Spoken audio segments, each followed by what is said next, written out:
Flaubert Vuillier, bonjour. Bonjour. Merci d'avoir répondu à notre invitation. Vous êtes CEO de la manufacture RH et avant d'être à la manufacture RH, vous avez traversé un certain nombre de grandes entreprises, des RH d'une marque connue pour ceux qui aiment les sushis, Sushi Shop. Vous êtes d'accord avec cette analyse?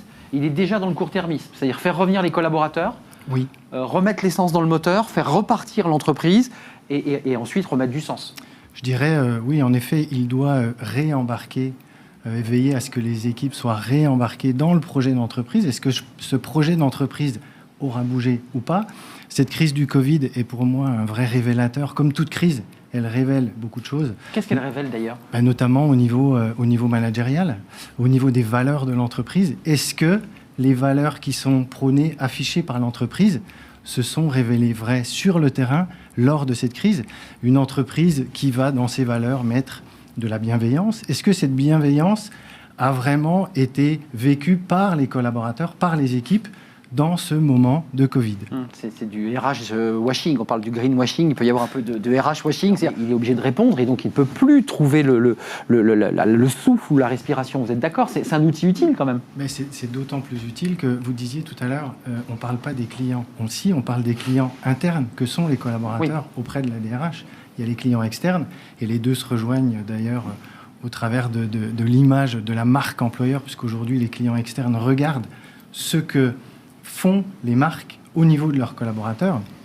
C'est vrai qu'un outil comme un chatbot permet déjà, aujourd'hui on le voit toutes et tous, quand on se connecte à un site, il y a toujours un chatbot. Sur un site de recrutement, c'est d'autant plus important qu'il doit y avoir une réactivité très importante en la matière.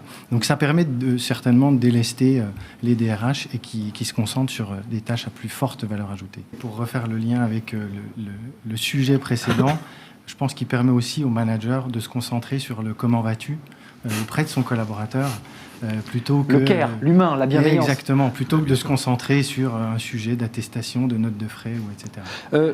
Et ensuite, Katia. En effet, cette crise Flaubert Covid, Vuillier. je trouve, ce que les gilets jaunes et les grèves ont commencé de faire, notamment les grèves, avec des entrepreneurs, on des chefs s'organise, on d'entreprise s'adapte. qui disaient « Bon, ok, mais ça durera pas longtemps, donc tu restes en télétravail une semaine. » Là, avec le Covid, il n'y a pas eu le choix. Donc, je pense que les dernières réticences sont tombées sur le télétravail. Et dernier point, moi j'ai même des DRH qui me disent que sur certaines fonctions, ils ne pensaient pas que ces collaborateurs pouvaient travailler en télétravail. Je pense à de la comptabilité, à des gestionnaires paye. Demain, ces personnes-là auront du télétravail 1 ou 2 jours par semaine. Ça va chercher loin, si je peux me permettre, je vous donne la parole, parce que vous avez fait un observatoire. Vous, à travers les clients que vous rencontrez, dans les angoisses, les crises, les réflexions, vous avez le sentiment qu'ils sont ouverts à partir vers cette réflexion, je dirais dans le care, dans la bienveillance, dans l'idée qu'on accompagne, ou est-ce que la précipitation, la crise peut créer des situations brutales? Moi, dans les clients avec lesquels je discute beaucoup, l'option est plutôt de faire de cette contrainte une opportunité. C'est d'arriver à créer quelque chose de nouveau. Alors attention, et je dis toujours attention à une chose, c'est lorsque, vous disiez tout à l'heure, on associe les collaborateurs, lorsqu'on leur demande leur avis, il faut qu'il y ait un retour. Il ne faut pas juste demander pour demander, il faut derrière mettre en place ou pas et expliquer pourquoi on ne met pas en place. Pourquoi on le fait ou pourquoi on le fait pas. Exactement, mais je pense que c'est vraiment à ces deux niveaux que se joue la stratégie RH de l'après-Covid. On a juste le temps. Parce que souvent on dit le dialogue social ça sert à rien, mais en même temps le dialogue social il est très présent dans l'entreprise. Je pense que justement durant cette crise, cette crise a mis en valeur l'importance du dialogue social. Les organisations syndicales, moi dans les échos que j'en ai, ont plutôt joué le jeu.